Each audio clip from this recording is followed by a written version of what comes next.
projek master yang saya ambil dulu pada tahun 2007 dan sampai 2009.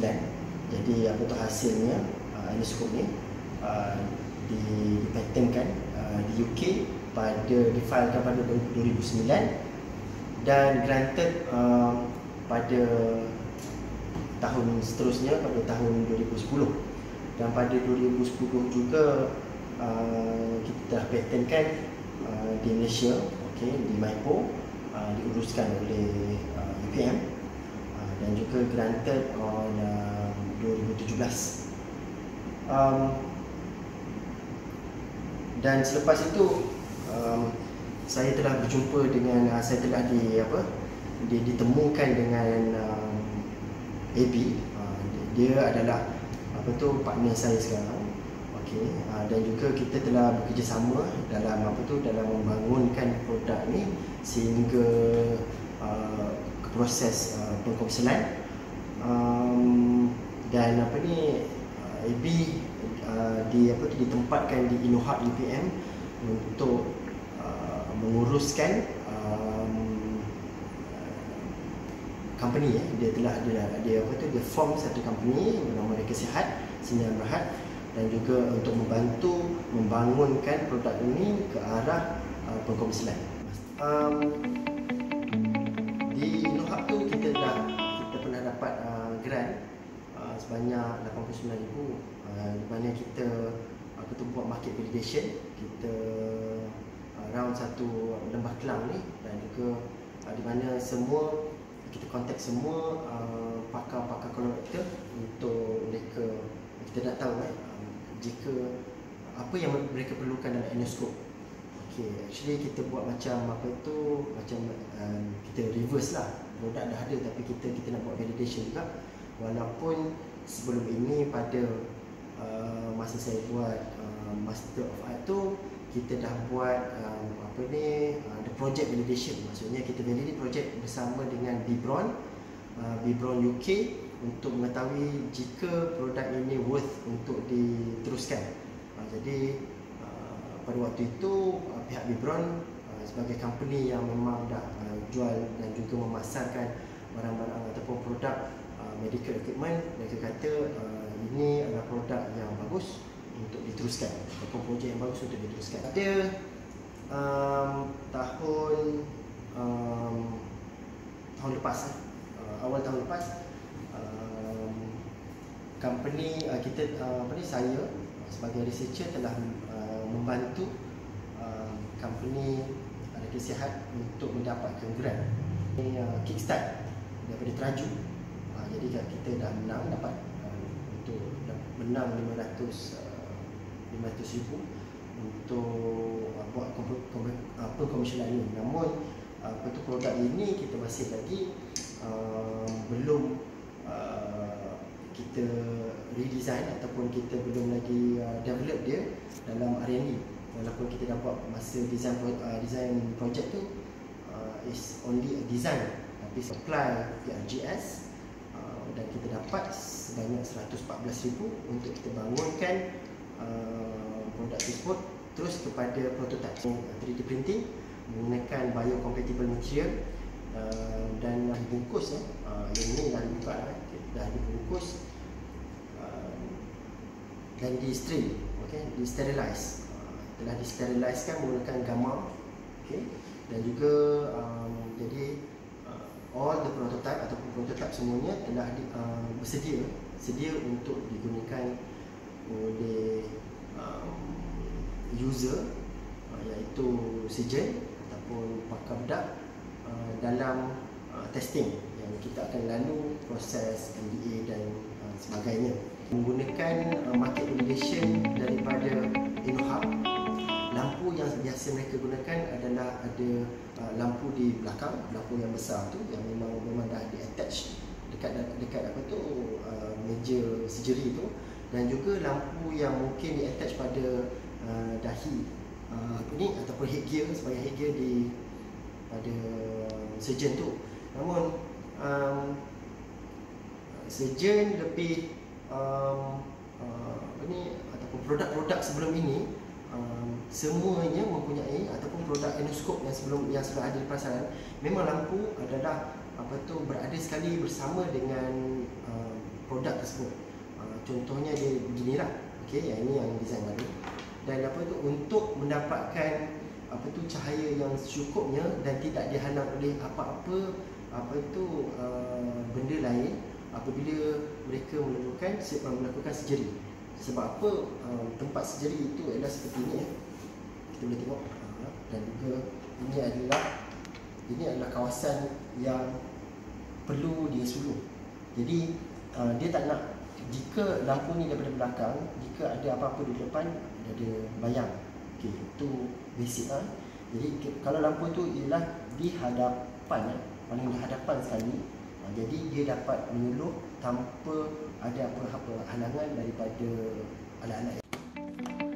Okey, saya akan tunjukkan, saya akan buat demonstrasi bagaimana alat ini digunakan. Okey, ini adalah Enoskop. Buat masa ni kita namakan produk ni adalah namanya Ritano. Okey, buat masa sekarang. Okey, jadi kita ada nama untuk kita panggil dia lah. Okey, ini adalah manekin yang kita buat in-house, kita buat sendiri. Manekin ni adalah bentuk bottom, bentuk punggung dan juga dengan duburnya sekali, supaya kita dapat tunjukkan bagaimana alat ni digunakan dekat dalam operation. Keadaan dubur ni adalah keadaan punggung ni sama seperti keadaan bila mana surgeon tu akan buat dia kalau ikutkan dia ada kaki dekat sini dan juga dia dalam keadaan lithotomy. Okey, produk ni sebelum kita masukkan, kita akan tolak dahulu supaya collar ni, which is ini adalah dia punya the main features dekat dalam kita punya produk ni. Ini yang akan menjadikan produk ini akan retain dekat dalam. Okey, kita akan tunjukkan. Kita akan masuk tu. Bila kita tolak macam tu, dia akan masuk dalam. Okey, dia akan masuk sepenuhnya dan kita akan tarik ini. Ini adalah alat untuk menarik kembali produk tersebut supaya collar dia akan kembang dan lock ke tepi. Jadi ini adalah posisi bagaimana surgeon tersebut akan ada menggunakan dua tangan untuk membuat operation. Kalau ikutkan Enoskop yang ada di pasaran, mereka kena pegang begini atau pegang begini. Selalunya dia ada single handle, dia akan kena pegang dan menggunakan satu tangan untuk membuat surgery. Tetapi sekarang ni mereka mempunyai dua tangan. Jadi bila mereka membuat incision ataupun pemotongan pada misal kata pembedahan itu adalah pembedahan humeroid ataupun apa kita panggil buasir. Buasir yang teruk, yang mana dia perlukan incision ataupun pemotongan, dia akan dia boleh clamp dan juga dia akan boleh potong. Okey. Dan produk yang saya design ni, ini memberikan peluang ataupun memberikan kelebihan kepada surgeon tersebut untuk menggunakan dua tangan untuk membuat pembedahan. Kalau yang dahulu mereka hanya boleh pegang satu tangan begini dan juga membuat pembedahan begini. Okey. Dan produk ini juga membolehkan surgeon membuat memutar produk dalam keadaan produk ini masih lagi di dalam. Okey, dia akan memutar. Okey, and then oleh kerana putaran tu, oleh kerana collar tersebut adalah dia adalah material yang lembut, buat masa sekarang ni kita gunakan silikon, dia tidak akan memberikan kecederaan ataupun trauma. Kalau kita pusing ke sini, kita akan lock balik. Okey, dia tak boleh keluar, dia maintain. Dan surgeon boleh juga membuat. Okey. Okey, untuk mengeluarkan produk ini, kita kena lepaskan. Tadi macam ni Tadi macam ni, kita akan lepaskan lock. Kita akan tolak kembali tu ke depan, and then kita akan bawa keluar dan kita akan lepaskan, dan barang ni boleh dibuang. Ini adalah single use produk. Okey, macam tadi saya akan tunjukkan kembali. Tadi kita tak nampak collar tu bagaimana.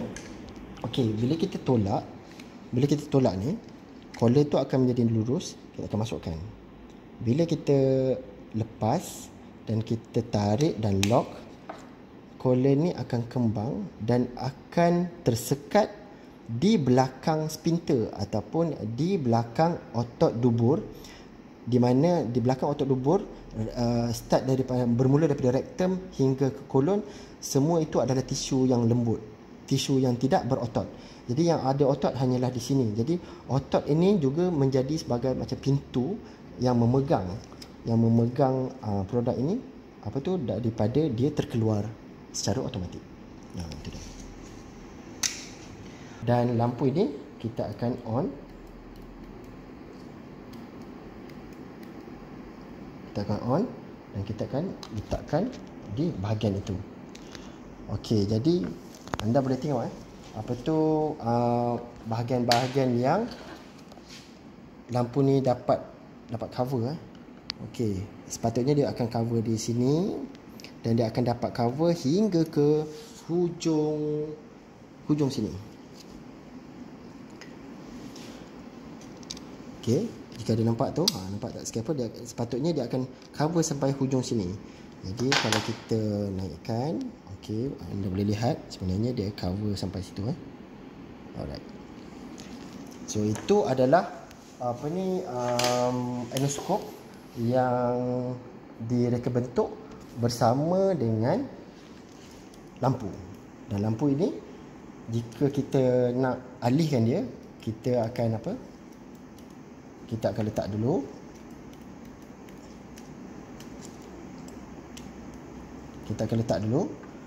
Kita alihkan seperti tadi juga.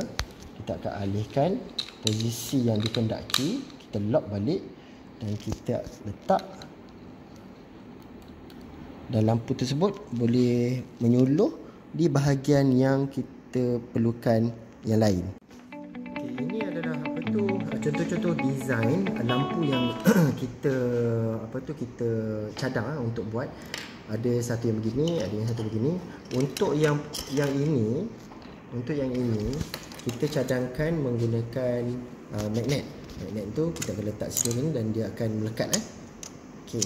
Namun sebelum tu kita ada design lain yang kita nampak juga berpotensi menggunakan klip sebegini. Jadi dia akan klip di bahagian ini dan juga dia boleh suluh dekat dalam seperti itu. Dan ini, dan design ni kita buat dia kecil dan juga sesuai dengan bateri, coin bateri yang sesuai dan juga mudah dapat di pasaran. Jadi kita design, this is design for manufacturing. Jadi kita kena tengok kedua-duanya sekali lah. Optimum pada penggunaan dan juga optimum pada penghasilan nanti ataupun production tu. Namun untuk kali ini kita pilih design yang begini. Satu sebab design dia reka bentuknya kita gunakan very clean surface, supaya bila ada cecair ataupun ada liquid yang keluar daripada kemudahan tersebut, dia tak akan melekat dekat surface ni. Okey, dan juga bentuk ni adalah untuk dia memegang semua komponen-komponen elektronik ada kat dalam, termasuk bateri dan juga yang lain-lain lagi dalam satu produk. Dan juga bila kita buat begini, dia lebih mudah dipegang. Okey, button mudah diuruskan seperti itu. Okey, dan juga untuk kali ini kita pilih magnet untuk dia punya attachment. Okey, attachment begini. Okey, namun design ni kita telah apply IP kita telah apply industrial design tentang reka bentuknya, di mana reka bentuk ini di bawahnya tidak kira by any means of attachment, sama ada dia magnet ataupun dia clip seperti ini. Okey.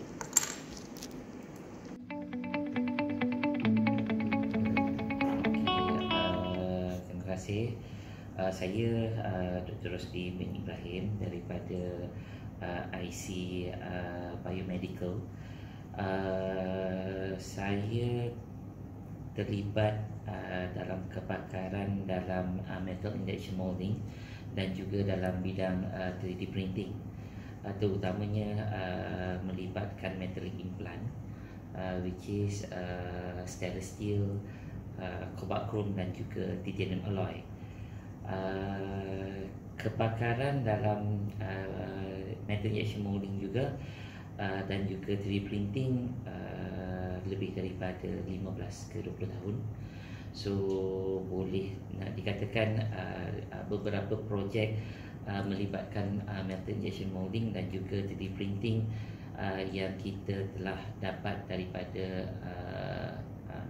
MOSTI dan juga sekarang MESTEC, dan terbaru kita dapat peruntukan juga daripada MITI, dan juga the new projek yang baru approve daripada MITI dalam bidang klinikal untuk titanium alloy for maxillofacial. Kepakaran lebih kepada menghasilkan produk melalui 3D printing. So disebabkan kuantiti yang diperlukan agak limit, which is tidak lebih daripada 50 unit. So that mean saya lebih nampak pada strict kepada 3D printing untuk menghasilkan produk lebih reliable jika compare dengan teknik lain, which is mass production. Walaupun harga dia agak lebih tinggi, tetapi disebabkan kuantitinya adalah rendah, so that mean reliable untuk menggunakan teknik 3D printing untuk dihasilkan, di mana kita tahu 3D printing is a customer punya design, which is fokus kepada design yang dihasilkan. Itu yang kita nampak, and then harga yang dihasilkan is still manageable, boleh dalam lingkungan harga yang kita boleh considerkan reasonable price. So kepakaran 3D printing yang saya nampak di sini untuk penghasilan unit setiap yang dihasilkan. So straightforward. So that mean kita cuba untuk menggunakan teknik 3D printing, which is polymer, untuk menghasilkan produk tersebut, bagi memudahkan kelancaran daripada projek ini. Apa yang saya nampak, produknya sangat bagus. So that means bertepatan dengan dalam bidang R&D sendiri untuk menghasilkan lebih banyak produk local produk yang berinovasi. Produk ini memang nampak boleh pergi jauh, tapi kena melalui beberapa proses requirement yang diperlukan, yang ditetapkan oleh Malaysian government sendiri, dan perlu melalui MDA. So that mean kita tahu bahawa produk ini adalah kelas A, so perlu register di bawah MDA. Once dah register, so that mean senang untuk dikomersialkan. Selain daripada itu, juga perlu melalui beberapa proses di bawah MOH ni,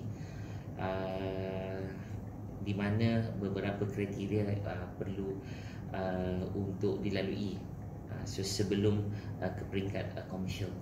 So that means sekiranya lepas melalui register melalui MDA dan juga kriteria yang ditetapkan oleh MOH itu sendiri, so saya nampak produk ini memang senang untuk diketengahkan bukan setakat di Malaysian Hospital, tapi juga di peringkat regional dan juga global. Tapi produk ni perlu diregister, dia ada dia punya own brand which is register CE mark, dan juga beberapa regulation yang ditetapkan oleh European dan juga US lah, FDA, sekiranya untuk pergi ke peringkat global.